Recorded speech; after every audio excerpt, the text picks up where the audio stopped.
Bonjour et bienvenue sur cette vidéo de présentation des objets de l'Union des fabricants de menuiserie dite UFME. Au menu 10 objets génériques, une fenêtre fixe et également des fenêtres et portes à frappe, coulissants et à galandage. Sur la page produit, vous aurez description et spécifications, des liens vers le site de l'Union pour avoir des informations générales ou un peu plus spécifiques grâce aux fiches techniques. Vous aurez également des informations diverses, des classifications BIM, des régions qui nous indiquent que le produit est destiné uniquement au marché français, et des sets de propriété calqués sur le modèle PPBIM. Vous pourrez également ajouter chaque produit comme favori ou vous abonner à la marque. Vous pouvez aussi cliquer sur le bouton BIM Supply afin de visualiser l'objet avant téléchargement. Ici, je vais pouvoir naviguer autour de l'objet en perspective et cliquer sur les boutons propriété afin de visualiser les informations dimensionnelles, de données et également des informations de l'union. Je vais pouvoir également couper l'objet afin éventuellement de visualiser les profils. De retour sur la page produit, je clique sur le bouton télécharger et j'ai les objets en téléchargement. Ici, j'ai une macro globale pour les objets Archicad avec des objets individuels GSM et également les familles Revit et des ADS Calibre pour Revit également.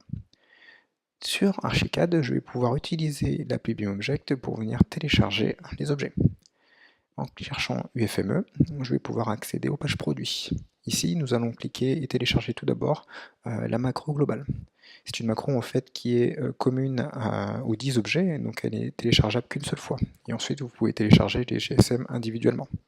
Ici, nous allons faire de même et télécharger ici la porte d'entrée tiercée. Donc je clique ici et je télécharge le GSM. Une fois téléchargé, je vais pouvoir cliquer sur l'extérieur de mon mur et venir implanter ma porte comme je le souhaite. Ici, on voit que la finition intérieure et extérieure est en blanc de base. J'ai également la possibilité de venir changer les niveaux de détail que nous allons placer en selon échelle afin de pouvoir les gouverner avec l'échelle de mon dessin. Ici, si je passe au niveau 50, je suis au LD 200, au niveau 100, je suis au LD 100. C'est la même chose en fait en plan. Et je passe en LD 300 en passant au 20e.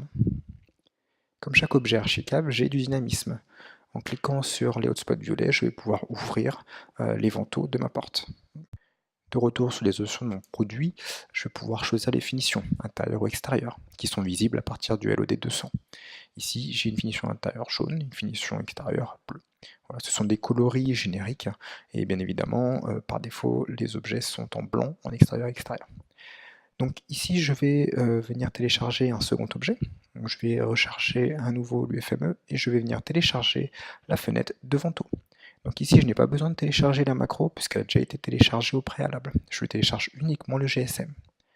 Une fois le fichier téléchargé, je vais pointer vers l'extérieur et ma fenêtre s'implante avec une allège de 1 mètre par défaut. Bien évidemment, je peux changer l'allège et là, je vais la passer à 80 cm. Donc ici, j'ai un peu plus d'options de dynamisme puisque j'ai un peu plus de choix. Donc, je vais pouvoir éventuellement, également pour la porte, c'était la même chose, changer les dimensions. Je vais pouvoir ici ouvrir les deux vantaux, également l'oscillobattant, car c'est une fenêtre avec cette option. Je vais pouvoir aussi venir fermer le volet roulant de manière dynamique. Également, je vais aller changer ici le niveau de détail pour pouvoir le gouverner grâce à mon échelle. Donc là, ici, si je passe au LOD 100, j'ai pas les lames qui sont visibles. Et je peux aussi changer, bien évidemment, la couleur de mon tablier. Ici, je vais pouvoir choisir une dimension comprise entre des valeurs bornes. Ces valeurs, en fait, sont importantes car elles garantissent, en fait, la viabilité des propriétés qui sont dans l'objet. Ici, lorsque je reviens sur la page produit et revisualiser les sets de propriétés, j'ai des propriétés qui sont garanties ici par l'UFME. Et ces garanties en fait ne s'appliquent qu'uniquement pour les dimensions qui sont contraintes dans l'objet. Voilà. Donc ici, on peut voir en visualisant tous les paramètres, toutes les informations qui sont écrites directement dans l'objet. Voilà tout pour Archicad et nous allons désormais passer à Revit. Dans Revit, nous allons procéder de la même manière. Nous allons utiliser l'appli BIMobject et télécharger les fichiers directement dans notre projet. Voilà, donc je télécharge le RFA de ma fenêtre de Vento et je vais pouvoir ici l'insérer directement dans un mur. Bien évidemment, il faut l'orienter vers l'extérieur, c'est beaucoup plus logique. Ici, je vais aller dans les propriétés de type de ma fenêtre et voir ce qu'il est modifiable. Je vais pouvoir changer les finitions extérieures et intérieures, mais également les dimensions. Ici, on va voir que j'ai, comme sur Archicad, 3 LOD qui sont changeables directement avec l'option en bas de mon logiciel. Et je vais pouvoir changer les dimensions. Donc, comme pour Archicad, les dimensions sont contraintes. Simplement, ici, lorsque je vais dépasser les dimensions admissibles, j'aurai ici une alerte. Lorsque je passe ici à des dimensions qui sont dans la plage acceptable, la dimension disparaît. Je vais pouvoir ici aussi également enlever les sens d'ouverture si je le souhaite. J'ai également aussi toutes les propriétés que nous voyons sur la page produit qui sont directement écrites dans l'objet. Si je veux les voir de manière un peu plus parlante, je vais pouvoir cliquer sur Info et aller directement sur la page produit.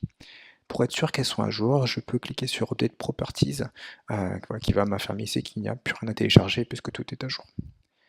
Ici, nous allons télécharger un deuxième produit et nous allons prendre la porte-fenêtre de Vento avec BlockB. Donc pareil, hein, ici nous allons télécharger le RFA qui va venir s'implanter directement dans mon mur. Pour cet objet, j'aurai un peu plus d'options. Donc toujours les 3 LOD, 200, 100, mais également ici, donc revenons à LOD 300, également aussi la possibilité d'enlever les lignes d'ouverture et la projection du coffre si je le souhaite. Je peux aussi changer les finitions extérieures, intérieures et celles de mon tablier et changer les dimensions. Ici, nouveauté, nous voyons que nous avons les dimensions de passage utile qui va être important pour vos projets en ce qui concerne les normes PMR par exemple. Sur cet objet, j'ai également la possibilité d'avoir et de changer le bloc B et la dimension du tablier. Donc c'est une valeur en pourcent, hein, et donc il faut simplement rentrer le pourcentage pour fermer ou ouvrir le volet roulant. Les objets UFME étant des objets génériques, ils sont très simples et rapides à utiliser, avec des options qui sont généralement assez communes. Pour finir, nous avons également les propriétés type PPBIM dans les objets par défaut, comme il était sur Archicad. Voilà tout pour Revit, et j'espère que vous profiterez bien des objets UFME.